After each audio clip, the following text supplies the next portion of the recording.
And the reason that I think this is something that is worth talking about and indulging, if you will, this morning, is it's kind of a good object lesson for what is happening at this moment throughout organized religion, and certainly amongst Unitarian Universalists. If you were fortunate enough to hear my now former supervisor, I can say my mentor and my friend, the Reverend Stephen Kendrick, deliver the Men's Lecture this past month, you heard him talk a great deal about how organized religion is changing faster than people know what to do with. Congregational attendance is going down at a staggering rate, and seminaries such as my beloved Andover Newton Theological School are closing down or being absorbed into large universities.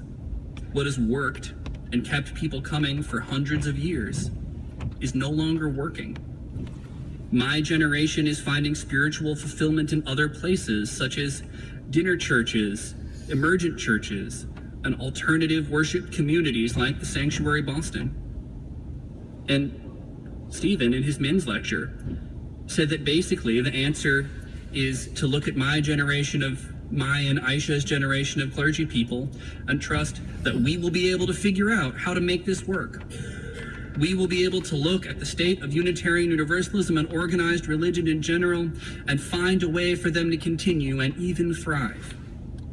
Which is so nice of him to say, and also so terrifying, because I have no idea what's going to happen in the future.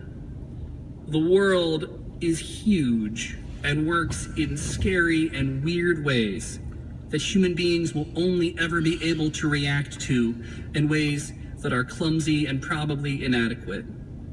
That, incidentally, is what the teenager that I met in St. Lucia believes is the message of the book of Hosea, which actually makes the book of Hosea make sense and kind of work for me. Blew my mind. But still, how do we deal with all of this? How do we handle that our churches and our relationships are just places where we come to live for short, clumsy periods of time? The answer, at least for me, is faith. Even if I have no idea what is coming ahead for any of the people to whom I have attempted to minister, even if the people who have helped me and pushed me and challenged me and encouraged me while I have been at First Church, which is most of you, you have no idea what is coming in the future for me, and in either case, having faith is far better than attempting to stay in control. The kid I talked to in St. Lucia would insist that the answer is faith in God, and faith in God has always worked for me.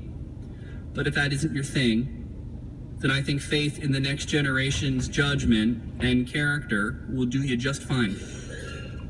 We can teach all we want, we can set all of the examples that we want, but at the end of the day, we have no idea what people will really see or hear or what they will learn as a result, and it will probably look really different from what we were picturing.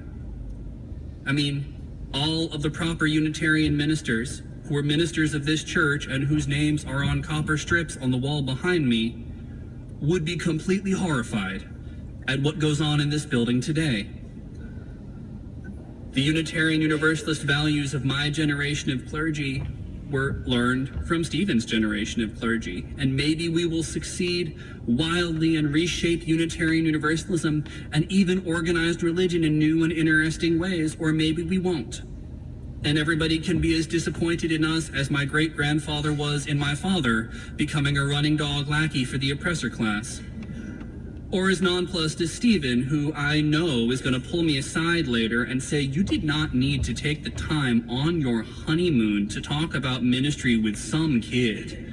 Those are dangerously bad boundaries, and whether or not that kid becomes a minister still has nothing to do with you. We learned what we learned. We are applying it in the ways that we are. And asking Unitarian Universalism as a whole to have enough faith to indulge us as we move forward as a movement is, of course, a huge ask. And my generation of clergy will probably have, much sooner than we would like, have to have the same trusting faith in the generation of clergy that we will bring up.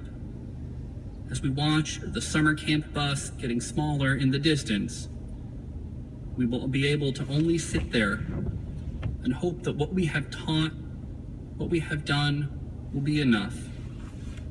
And even if so, and even if not, we will still have to have the love and the faith to let things end where they end, stop where they stop, and begin where they begin.